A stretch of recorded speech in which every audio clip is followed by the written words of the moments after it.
Hi, my manifesties. How are you? How's it going today? So I wanted to jump on today and talk to you guys about something that I didn't mention in my last video was your attachment to the outcome when it comes to manifestation, okay? You can call it manifestation, visualization, goals for yourself, whatever you want to call it. I want to talk to you guys about the attachment to your outcome, right? Many times when we're hoping and praying and wishing and manifesting for things in our life, we attach ourselves so highly, right, to the outcome, right? We just go straight to the outcome. And one thing I want to just preface on this is that, this is a common challenge that a lot of people get stuck at, right? Because they're like, okay, if I don't, let's say specific examples, right? Specific examples. Let's say you're studying for a test to get licensed to do something, whether it's to do hair, whether it's to become a nurse, whether it's to become a CDL driver or a truck driver. One of the things that you have to understand is that you attaching yourself to the outcome is going to be putting you in a wanting state, right? It's going to put you in a desperation state. It's going to put you in a state where you are, it's going to misalign you, right? So you have to understand that when you are asking, right, the universe, right, or whatever complex you want to call it, God, what have you, if you're asking, right, and we're just saying universe, right, if you're asking the universe, right, to give you something or do something for you, you're going to say, I really want to do this. I really want to do that. Get rid of that in your vocabulary, because that wanting stage actually causes a cloud of desperation, right? And the desperation for, I can even remember myself, right? Whenever I was like so desperate to do something or so desperate to, connect with someone or talk to someone, or so desperate to get some idea off the ground, I never really made it because I was in that wanting state, right? The biggest thing too also is resistance and fear, right?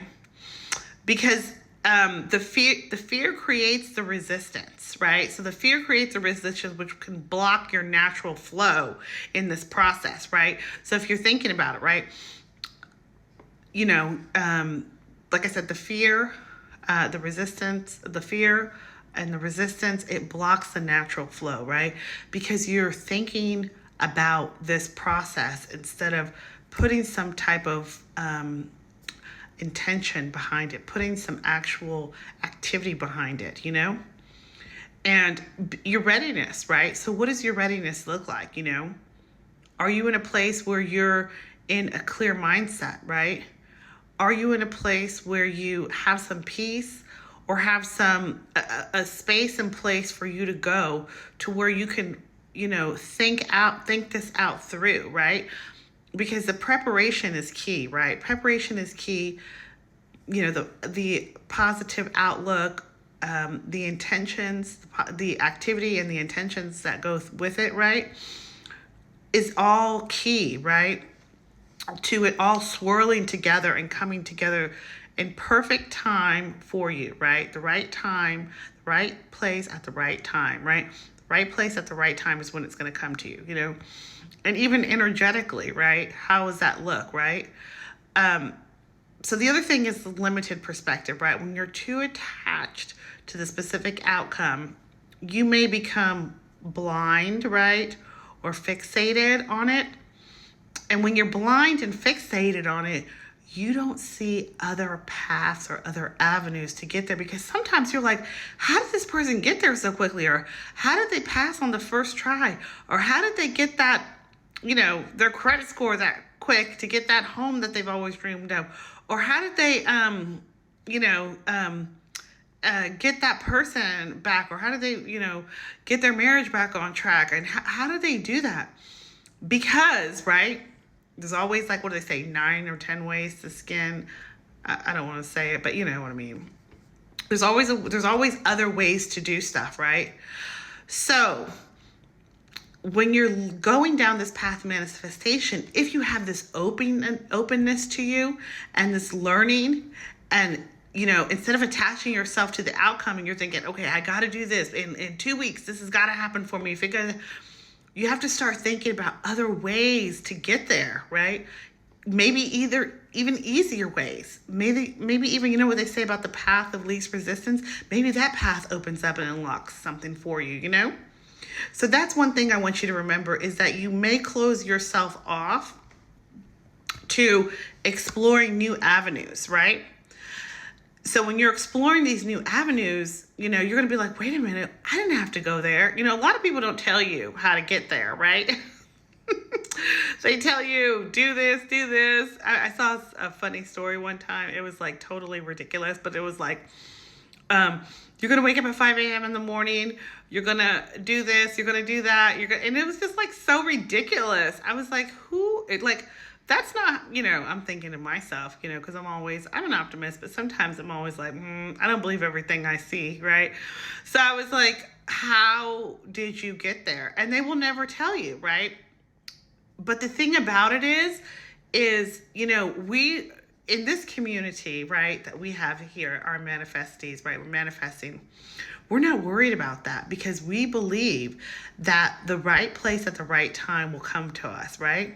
Instead of seeking out to people, you're going to seek out energetically what place you should go. Should you make that additional phone call? Should you ask more questions? Should you send an email and say this? And they're going to be like, oh yeah, that's totally possible.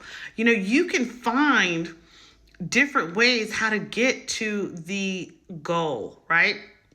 So when you have a limited perspective and you're always searching for the outcome, you're closing yourself off to other opportunities that are going to get you there the same way, right?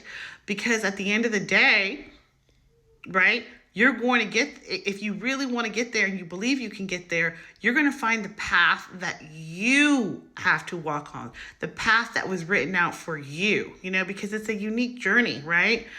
Not everyone's path is the same, right? Not every journey is the same, right? And if you know, you're lucky enough to make a huge quantum leap and you get there like tomorrow, then good for you, right? Some of us may take us weeks or years, but you know, at the end of the day, right? You know, when they say it's in the journey, no, it's trying to find another path to get to the same goal. Okay? You know, your vibration, you know, you may have some vibration that's misaligned, right? So let's think about that, right? So we say vibration alignment. Attachment often comes from a place of lack, right? It comes from a place of lack in your belief system, and that you need the desired outcome to be happy, right? You need this desired outcome to be happy and to feel complete. That's something that we're going to have to all work on, right? Because you hear a lot of times, a lot of people are like, yeah, I got the promotion or got the job or won the lottery and then I wasn't happy. Wow, wouldn't that be devastating to get there? So when I talk about, you know, vibration misalignment, you know, the desired outcome, is it going to make you happy or complete? Or can you be complete without it and live and really, because that's when the manifestation happens, right? When you can be complete without it, then it turns in your favor. And then when you get it, you're like, well, I was already emotionally, physically in a state of gratitude, right? I wasn't misaligned. My vibration wasn't misaligned. So I'm here now, but it's going to make, yeah, of course I'm happy, but it's not the end all be all, you know? So just think about vibration, you know, which is, you know, it's not conductive to your successful manifestation journey. It really isn't. So vibration misalignment. Okay. Then loss. Okay. This is a big one for me. Loss of the present moment awareness, right? If you're, you know, how some people are like, I'm going to, you know, I don't agree with this statement. I don't know why, but people are like, lock yourself away for 6 months or a month. Don't talk to anyone and watch yourself glow up.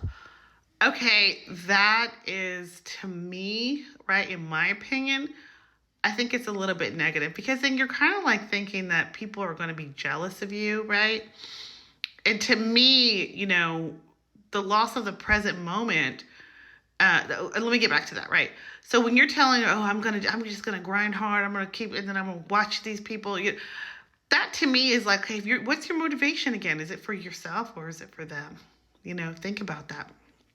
But the present moment is really enjoying, you know, your day. Like today for me, it was like so hot. It was insanely hot. I was like, oh my God. This is just insane. But, I took pleasure in the fact that, hey, I have a car I can jump in and get into AC when I'm running around, meeting people today. I have the ability to go get a cold drink somewhere, or coffee, iced coffee. I have an ability to, you know, think about people who are less fortunate and probably don't have a place to shill themselves. And so, those are the things that the present moment. And I even bought flowers for someone and it made their day. They were just like, "Oh my God." I was like, "Well, I was thinking about you." So, and it just sparks so much joy, and the conversation is effortless and it's beautiful. So those are the type of things. And while you're on this journey, don't with your loved ones and people, show up for them. If they have a birthday or graduation or a big feat that they accomplished, don't go, "Well, I don't want to go there because I'm not where I need to be, so I don't want to go there." No, you show up. You show up. You show up and you're there for them and be genuinely happy for them. And you don't have to tell them what you're working on. You just kind of keep it. You could keep it to yourself.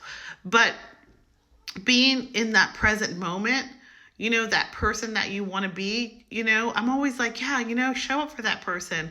Be there for them, especially if the relationship is valuable to you, be in the present moment, even if you're probably just taking a swim. If you want to look up at the sky, be present, be thankful about your health, your wealth, or your journey to your health, or your journey to, all these amazing things that are going to happen in your life, And then the other thing is, your interference with intuition, attachment really can cloud your intuition. Okay. I always tell people the greatest there's two things in life that are always going to be true, right? Taxes and your gut. Okay. So when I mean gut, I mean your intuition. Okay. I know it's a funny thing, but people always are like, "I just knew something was going to happen." Whether it be good or bad, humans, we have this innate sense and this skill that we sometimes don't tap into, that, how people are like, "I didn't even see that person coming," right? Or, "I didn't see that car coming," God, God forbid, But the thing is if we're so focused on these outcomes, it interferes with our tuition, right? And that radar that we have, that special radar, I liken it to like bats or eagles who can have these amazing senses of vision and can see in the night or see super high up like an eagle, So those are the type of things, is that you're messing with your intuition when you're attaching yourself to the outcome, right, of your manifestation. So when you really, really, really attach yourself, you are going to miss out on things. You're going to miss out on, other paths that may make it easier for you. You're going to miss out on things that could possibly cause you harm or danger. Not physical, but maybe in a sense where, you signed something that you weren't supposed to. Or, you were so focused on the goal and so happy that you got there. They'll say you got there, but then you sign a bad deal and next thing you know, they own you. No, I'm just saying, But, so that's what I'm saying is, interference with your intuition. You got to keep your intuition sharp as a blade, sharp as a knife. And how do you sharpen that knife every day? I have a really good book I'm going to tell you guys about too that I kind of reread all the time, but it's good. So I'll tell you that in my next thing. But that sharpened knife that you use is your intuition. How do you do that, right? How do you get that intuition sharp?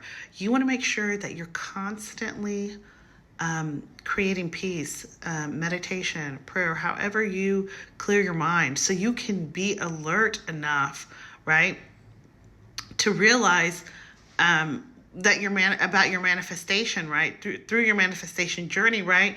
You want to be alert enough that you're not going to attach yourself to the ultimate outcome, right, because then your sense goes down. Then you're vulnerable to distractions. So think about that. You might ignore signs and guidance, right? So you may see something that says, literally, go here, turn left. But because you're so attached to the outcome, your intuition is like, "Oh, I didn't even know what that meant. So we're just, ooh, So there's a guidance within us, right? I feel like there's a compass, right? Because if it doesn't align with you and you're fixated on how it's going to ultimately come out, then you're really not going to understand how things, if you're so focused on that end goal, right, then your radar is going to be off for sure, Um, so, just practice detachment, cultivate, some type of sense of detachment. By forcing yourself to be in the present moment, be open to various different outcomes, right? People say, oh, I don't have a plan B. I just have a plan A. No, you need to have endless possibilities to get you there. Okay. Endless, right? That's how you do it. Endless possibilities. And then the other thing is, remember, celebrate the small wins, celebrate the small steps, right? If you got closer to something, celebrate it. You deserve it, right? I'm not saying go out and spend a lot of money, but give yourself a high five. Treat yourself to something, tasty that you like and you haven't had in a while, Give someone a hug that you haven't seen in a long time. Treat yourself to something that, because these are the steps that are going to get you there. Remember, it's manifestation is a co-creative process between you and the universe. You and the universe are both creating this. It's a co-creation, okay? Co-creation. So, you have to stay open. You have to trust. You have to allow, the flow of life to guide you, right? Towards your best possible outcomes, right? And remember, outcomes, best possible outcomes, okay?